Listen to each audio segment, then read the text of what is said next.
हरिद्वार में डाक कांवड़ियों का सैलाब, पुलिस के लिए चुनौतीपूर्ण दिन। धर्म नगरी हरिद्वार में सोमवार शाम से डाक कांवड़ियों की भारी भीड़ उमड़ रही है। हाईवे और शहर के अंदर दोपहिया वाहन और डीजे की गूंज से माहौल गूंज उठा है।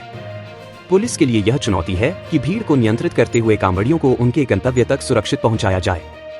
पिछले शनिवार पंचक समाप्त होने के बाद से हरिद्वार में कांवड़ियों का आगमन बढ़ गया है। रविवार से डाक कांवड़ियों की संख्या में भी उल्लेखनीय वृद्धि हुई है। शहर में जगह जगह बैरिकेडिंग की गई है और यातायात व्यवस्था को संभालने के लिए पुलिसकर्मियों की तैनाती की गई है। हाईवे पर बड़े बड़े डीजे वाली कांवड़ और पैदल चल रहे कांवड़ यात्रियों की भीड़ दिख रही है। कनखल का बैरागी कैंप डाक कांवड़ के वाहनों से भरा हुआ है। गढ़रत्न नेगी को लंदन में मिला फोक सिंगिंग अवार्ड। प्रसिद्ध लोक गायक गढ़रत्न नरेंद्र सिंह नेगी को लंदन में भारतीय लोक गायन में विशिष्ट नेतृत्व अवार्ड से सम्मानित किया गया है। यह सम्मान उन्हें लंदन के हाउस ऑफ लॉर्ड्स में आयोजित ग्लोबल ब्रिलियंस अवार्ड कार्यक्रम में दिया गया। नेगी दा ने ब्रिटिश संसद में अपना मशहूर गीत ठंडो रे ठंडो गाया, जिस पर वहां मौजूद प्रवासी भारतीय झूम उठे। नेगी दा को लोकगीत और संस्कृति को प्रोत्साहित करने के लिए यह सम्मान दिया गया। भारतीय मूल के ब्रिटिश सांसद लॉर्ड रेमी रेंजर और जैक रैंकिंग ने उन्हें अवार्ड देकर सम्मानित किया। नेगी दा 27 जुलाई को लंदन पहुंचे थे और 31 जुलाई को देहरादून लौटेंगे। अगस्त में नेगी दा के 101 गीतों के संग्रह पर आधारित पुस्तक का विमोचन भी होगा। गढ़वाल विवि में कुल सचिव की फिर बदली, प्रो एनएस पंबार को मिली जिम्मेदारी। गढ़वाल विवि में प्रो एनएस पंबार को कार्यवाहक कुल सचिव की जिम्मेदारी सौंपी गई है। पिछले 2 महीनों में तीसरी बार कुल सचिव बदले गए हैं। 31 मई को कुल सचिव धीरज शर्मा का कार्यकाल समाप्त होने के बाद प्रो एनएस पंबार को कुछ दिनों के लिए कार्यवाहक कुल सचिव बनाया गया था। इसके बाद प्रो आर के ढोड़ी को कुल सचिव नियुक्त किया गया, लेकिन अब फिर से प्रो पंबार को यह जिम्मेदारी दी गई है। विवि की कार्य प्रणाली पर छात्र सवाल उठा रहे हैं। छात्र नेता आकाश रतूड़ी ने विवि में भ्रष्टाचार के खिलाफ कार्य करने वाले अधिकारियों पर दबाव डालकर इस्तीफा दिलवाने का आरोप लगाया है। डॉक्टर संजय कुमार ध्यानी को कार्यवाहक वित्त अधिकारी की जिम्मेदारी सौंपी गई है। अठाली गांव को सोलर विलेज के रूप में विकसित किया जाएगा। उत्तरकाशी के भटवाड़ी विकासखंड के अठाली गांव को सोलर विलेज के रूप में विकसित किया जाएगा। इस योजना के तहत गांव में सोलर ऊर्जा और माइक्रोग्रिड की संभावनाओं को तलाशा जाएगा। मुख्य विकास अधिकारी जयकिशन ने उरेडा और अन्य विभागों के साथ बैठक कर यह योजना बनाई। सोलर योजना से ग्रामीणों की आजीविका में सुधार होगा और पर्यावरण का भी संरक्षण होगा। योजना के तहत गांव में सोलर लाइट, पंखे और माइक्रोग्रिड की स्थापना की जाएगी। इससे गांव को बिजली मिलने के साथ ही ग्रिड को सप्लाई भी दी जाएगी, जिससे ग्रामीणों को आय भी होगी। प्रधानमंत्री सूर्य घर योजना के तहत सोलर वाटर हीटर और दूध पैकेजिंग जैसी व्यवस्थाएं भी जोड़ी जाएंगी। गंगोत्री यमुनोत्री धाम में बनेगी देश की पहली टनल पार्किंग। उत्तरकाशी के गंगोत्री और यमुनोत्री धाम में देश की पहली टनल पार्किंग बनने जा रही है। प्रदेश सरकार ने NHIDCL को दोनों पार्किंग की DPR तैयार करने का जिम्मा सौंपा है। गंगोत्री में पार्किंग के लिए भूमि का चयन हो चुका है, जबकि यमुनोत्री धाम के लिए 2 स्थानों पर सर्वे जारी है। इन पार्किंग स्थलों के निर्माण से चारधाम यात्रा में ट्रैफिक का दबाव कम होगा और यात्री सुविधाएं बढ़ेंगी। पार्किंग स्थलों की क्षमता 400 से 400 वाहनों की होगी और इनसे लगभग 8000 यात्री लाभान्वित होंगे। गंगोत्री धाम की पार्किंग चारधाम यात्रा के साथ ही भारत चीन अंतर्राष्ट्रीय सीमा पर बर्फबारी के दौरान सेना के लिए भी उपयोगी साबित होगी। हरियाणा के कांवड़ियों की चलती बाइक में लगी आग, मची अफरातफरी, कूदकर बचाई जान। ऋषिकेश में चंद्रभागा पुल के पास हरियाणा के कांवड़ियों की चलती बाइक में अचानक आग लग गई। इस घटना ने कांवड़ियों, राहगीरों और दुकानदारों में अफरातफरी मचा दी। मार्ग पर भी लंबा जाम लग गया। सूचना मिलते ही पुलिस ने स्थानीय लोगों की मदद से पानी डालकर आग पर काबू पाया। सोमवार दोपहर मुनि की रेती से ऋषिकेश की ओर आ रहे कांवड़ियों की बाइक में आग लगने से हड़कंप मच गया। कांवड़ियों ने बाइक से कूदकर अपनी जान बचाई। देखते ही देखते बाइक धू-धू कर जलने लगी। इस घटना ने राहगीरों और स्थानीय लोगों में भय उत्पन्न कर दिया। पुलिस ने मौके पर पहुंचकर ट्रैफिक व्यवस्था संभाली और स्थानीय लोगों की मदद से आग पर काबू पाया। पुलिस ने बताया कि बाइक में शॉर्ट सर्किट के कारण आग लगने की आशंका है। बाइक पर 2 कांवड़ यात्री सवार थे, जिनमें चालक की पहचान अजय कुमार पुत्र योगेंद्र निवासी रोहतक, हरियाणा के रूप में हुई है। कल हरिद्वार पहुंचेंगे सीएम धामी, कांवड़ियों पर करेंगे पुष्प वर्षा, हाई अलर्ट पर सुरक्षा व्यवस्था।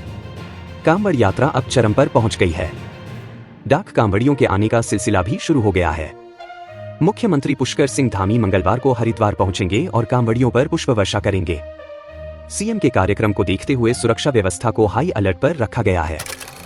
वदूद से कम नहीं SDRF, 2 किशोर सहित 4 कांवड़ यात्रियों को गंगा में डूबने से बचाया।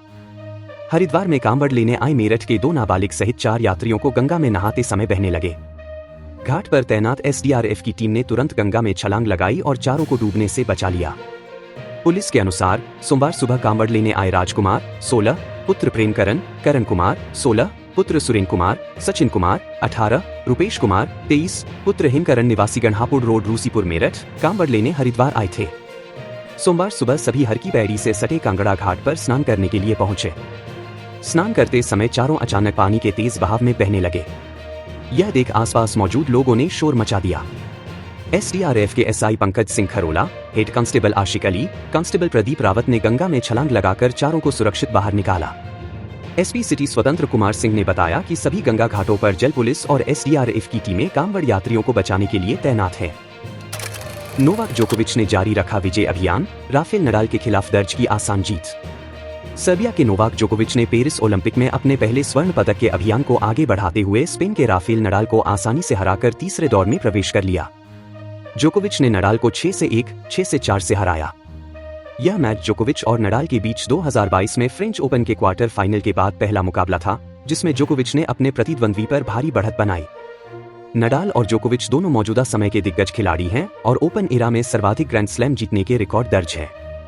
पेरिस ओलंपिक में पदक जीतने पर मनु भाकर को मिला विशेष सम्मान, एक्स ने दिया ये शानदार तोहफा।